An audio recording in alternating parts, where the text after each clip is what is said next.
नमस्कार दोस्तों, स्वागत है आपका एमपी क्लासेस में। दोस्तों, 25 मई को हम लोगों ने फर्स्ट लेक्चर देखा था डेली करंट अफेयर का। आज 26 मई है, 26 मई है, तो हम लोग आज डेली करंट अफेयर का सेकंड लेक्चर देखेंगे।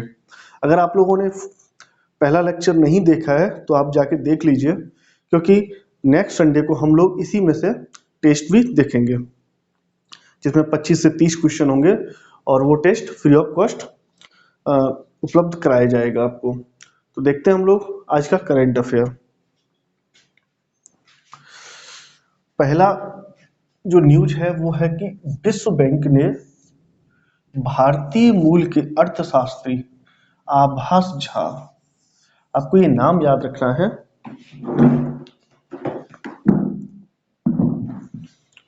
आभास झा को दक्षिण एशिया में जलवायु परिवर्तन एवं आपदा प्रबंधन के महत्वपूर्ण पद पर नियुक्त किया है। आपको ये नाम याद रखना है, आभास झा। इनका जो कार्य क्षेत्र होगा वो दक्षिण एशिया में होगा। जो ये कार्य करेंगे वो climate change and disaster management पे ये कार्य करेंगे दक्षिण एशिया में। विश्व बैंक के द्वारा इनकी नियुक्ति हुई है। ये आपको मोस्ट इम्पोर्टेंट न्यूज है। ये किसी न किसी एग्जाम में ये पूछा जाएगा, इसकी पूछने की प्रबल संभावना है। अब यहाँ पे आया है विश्व बैंक। अगर हम लोग विश्व बैंक को देखें तो इसकी जो स्थापना हुई थी वो ब्रेडन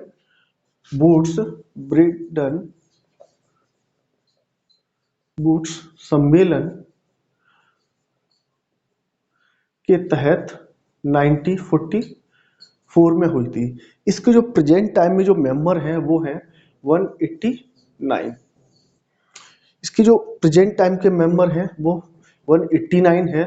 और इसके अगर हेडक्वार्टर की बात करें तो वाशिंगटन डीसी यूएसए में इसका हेडक्वार्टर है। और इसका उद्देश्य की बात करें, एक इम्पोर्टेंट और है यहाँ पे पॉइंट, वो है इसका विश्व बैंक का उद्देश्य। तो अगर विश्व बैंक के उद्देश्य की बात करें तो इसका उद्देश्य है कि ये अपने सदस्य देशों को ऋण उपलब्ध कराता है।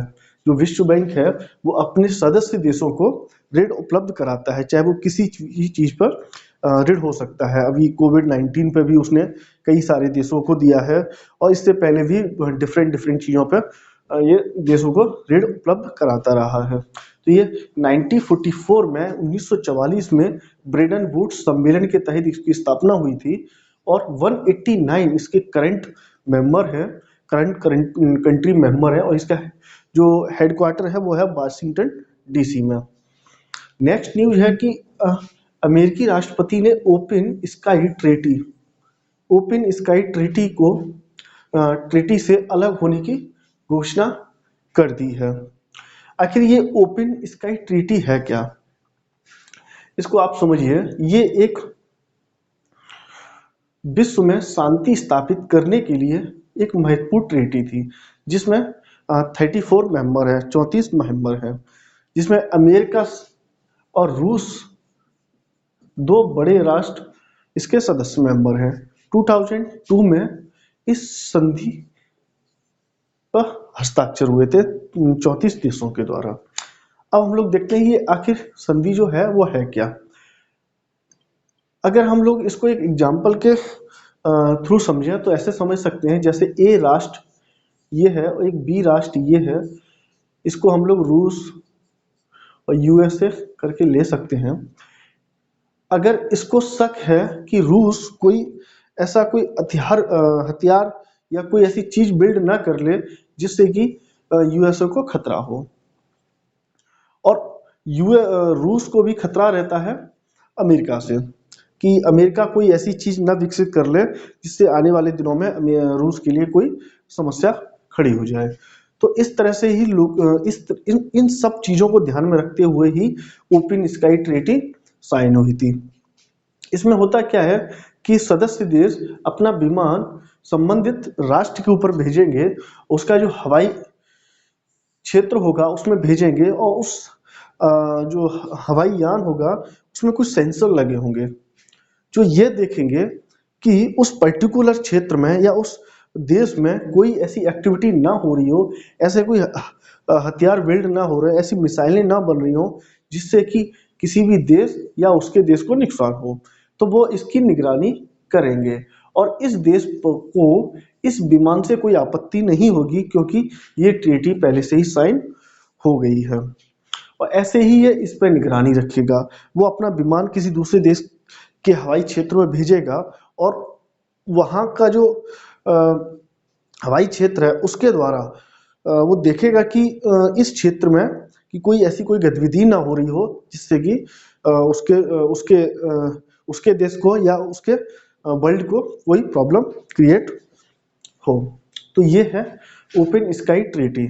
हाल ही में अमेरिकी राष्ट्रपति ने एक रूस पे आरोप लगाया है कि जो रूस है वो इस ट्रीटी के जो प्रोविजन है उसको फॉलो नहीं कर रहा, जिसके तहत हम इस ट्रीटी से बाहर होने की घोषणा करते हैं। तो ये इसका कंटेस्ट था और ये न्यूज़ थी जो आपको याद रखनी है। हाल ही में संयुक्त राष्ट्र ने मणिपुर की खुडोल पहल की सराहना की है। अभी संयुक्त राष्ट्र ने विश्व की टॉप 10 ऐसी पहलों का जिक्र किया है जिसमें खुडोल का भी नाम आया है, जो मणिपुर राज्य से बिलोंग करती है। आखिर ये जो खुडोल पहल है वो है क्या? ये एक या ऑल, ये आपको याद रखना है, या ऑल एनजीओ है, नॉन गवर्नमेंट ऑर्गेनाइजेशन, जिसको कहते हैं गैर सरकारी संस्था। एनजीओ है वो इस पहल को संचालित करता है। इसमें होता क्या है कि ये इससे व्यक्तियों से पैसे लिए जाते हैं कि कोई भी दान कर दे या कैसे भी लोग यहाँ पे पैसे देते हैं और उस पैसों से जैसे समाज से कुछ वंचित लोग होते हैं, जैसे एड्स हो गया, एड्स से पीड़ित व्यक्ति हो गए या किसी भी चीज से प्रभावित व्यक्ति जिसका कोई अपना नहीं है और वो यहाँ आके अपना जीवन यापन कर सकते हैं। भोजन मिलेगा इनको, कपड़ा मिलेगा और हाइजीनिक चीजें मिलेगी, स्वच्छता पर ध्यान रखा जाएगा। ये सब चीजें इस पहल के तहत की जाती हैं, जो एक या ऑल एनजीओ के तहत इसको संचालित किया जाता है। तो ये जो है ना मणिपुर की एक पहल है। अब यहाँ मणिपुर की बात आई है, तो मणिपुर की बात करें तो इसकी जो राजधानी है वो इम्फाल है और इसकी जो लोकसभा सीटें हैं वो 2 हैं और राज्यसभा सीट 1 है, विधानसभा सीट आपकी 60 है। तो इस तरह से आपको मणिपुर को याद रखना है। नेक्स्ट न्यूज हम लोग देखते हैं कि फोर्ब्स की मैगजीन द्वारा दुनिया की सबसे ज्यादा वेतन पाने वाली महिला एथलीट नाओमी ओसाका बनी है। कि दुनिया की सबसे ज्यादा वेतन पाने वाली महिला एथलीट नाओमी ओसाका बनी है। वुमेन एम्पावरमेंट को ये अच्छे से रिप्रेजेंट करती है। इससे लगेगा कि हाँ कि कोई भी पीछे नहीं रह सकता। दुनिया की सबसे ज्यादा वेतन पाने वाली महिला बनी है। अगर इनके ओवरऑल रैंकिंग की बात की जाए तो इनका जो ओवरऑल रैंकिंग है 29th रैंकिंग है, 29वां रैंकिंग है और ये जापान से बिलोंग करती हैं और 2 बार ग्रैंड स्लैम की विजेता रही है। तो आपको इतने फैक्ट्स इस न्यूज से आपको याद रखने हैं। नेक्स्ट न्यूज हम लोग देखते हैं कि विश्व बैंक ने कोविड-19 के बीच 100 विकासशील देशों को 160 अरब डॉलर ऋण प्रदान किया है। मैंने आपको अभी बताया, थोड़ी देर पहले हम लोगों ने इस चीज को यहाँ पढ़ा था कि विश्व बैंक अपने सदस्य देशों को किसी भी चीज के लिए ऋण उपलब्ध कराता है। तो वही यहाँ पे है कि विश्व बैंक ने कोविड-19 के तहत 100 विकासशील देशों को 160 अरब डॉलर का ऋण प्रदान किया है। ये किसी तरह से भी कुछ पूछा जा सकता है कि कितना ऋण प्रदान किया है, किसको प्रदान किया है और किसके द्वारा प्रदान किया गया है। विश्व बैंक द्वारा प्रदान किया गया है, 160 अरब डॉलर प्रदान किया गया है और किसको प्रदान किया गया है? 100 विकासशील अर्थव्यवस्थाओं को या 100 विकासशील देशों को। मैं आपको बता दूं, चाइना और भारत भी विकासशील देश के अंदर आते हैं। डेवलपिंग कंट्री के अंतर्गत भारत और चाइना भी आते हैं। तो ऐसे देशों को 160 अरब डॉलर की वित्तीय सहायता प्रदान की गई है कोविड 19 के लिए। नेक्स्ट हम लोग जो न्यूज है वो देखते हैं कि झारखंड राज्य के पूर्व स्वास्थ्य मंत्री व वित्त मंत्री राजेंद्र प्रसाद का निधन हो गया है। ये इस तरह से पूछा जा सकता है कि अभी हाल ही में राजेंद्र प्रसाद का निधन हो गया है, वो कौन थे? नेता थे, अभिनेता थे, खिलाड़ी थे जो थे? ये आपको ध्यान रखना है, ये नेता थे और झारखंड राज्य से बिलोंग करते थे, जो पूर्व स्वास्थ्य मंत्री और वित्त मंत्री रह चुके हैं। जब ये झारखंड का अस्तित्व तो नहीं था तो उससे पहले बिहार के भी ये मंत्री रह चुके हैं 2 बार। अब देखिए झारखंड की बात आई है तो हम लोग यहाँ बात कर लेते हैं। झारखंड 28वां राज्य बना कब? 15 नवंबर 2000 को 15 नवंबर 2000 को ये झारखंड 28वां राज्य बनता है, जिसमें लोकसभा की सीटें 14, राज्यसभा की सीटें 6 और विधानसभा की सीटों की बात करें तो 82 सीटें हैं यहाँ पे। तो ये इतने फैक्ट्स आपको झारखंड से याद रखने हैं। नेक्स्ट न्यूज है कि यूपी में कामगारों और श्रमिकों को रोजगार उपलब्ध कराने के लिए या मुहैया कराने के लिए एक प्रवासी आयोग बनाया जाएगा। यूपी में कामगारों व श्रमिकों को रोजगार मुहैया कराने के लिए एक प्रवासी आयोग बनाया जाएगा। तो ये आपको डायरेक्ट याद रखना है कि एक प्रवासी आयोग किस स्टेट में बनाया जाएगा? यूपी में। तो यूपी की बात करें तो यूपी की जो स्थापना दिवस है वो 24 जनवरी 1950 को मनाया जाता है। इसी दिन इसका नाम उत्तर प्रदेश पड़ा। ये आपको याद रखना है। अगर हम इसकी लोकसभा सीटों की बात करें तो भारत में सबसे ज्यादा लोकसभा सीट जो है वो आपकी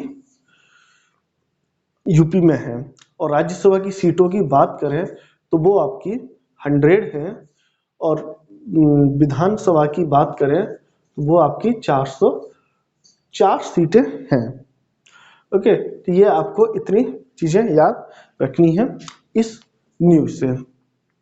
नेक्स्ट न्यूज देखते हैं हम लोग कि जैव विविधता दिवस। अभी हाल ही में हम लोगों ने जैव विविधता दिवस मनाया, बहुत इंपॉर्टेंट है ये।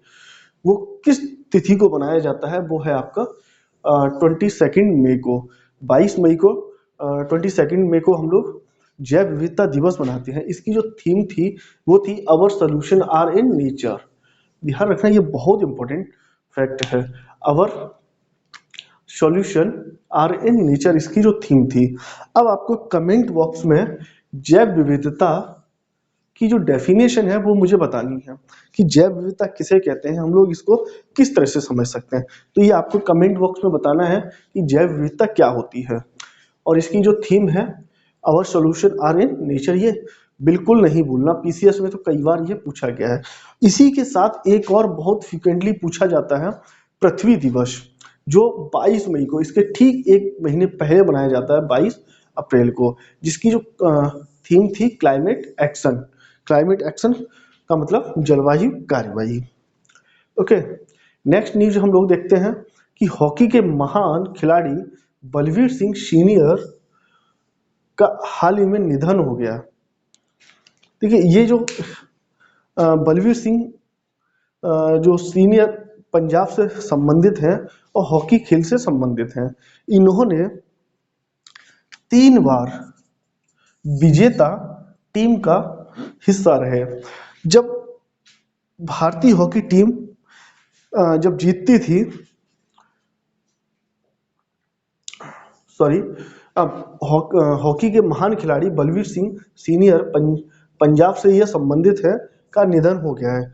ये अकेले इकलौते ऐसे खिलाड़ी थे जिन्होंने भारतीय टीम का 3 बार गोल्ड मेडल दिलाया है।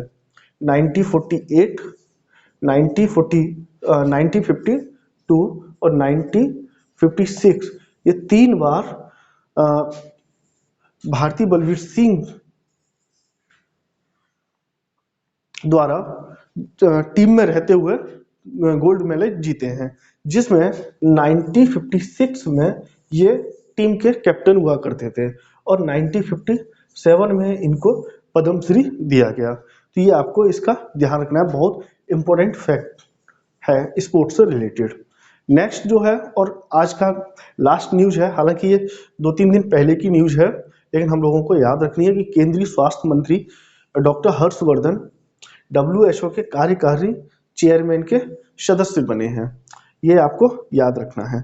इन्होंने जो कार्यकारी चेयरमैन के जो सदस्य हैं, इन्होंने जापान की हिरोकी नाकाताकी का स्थान लिया है, ये भी आपको याद रखना है।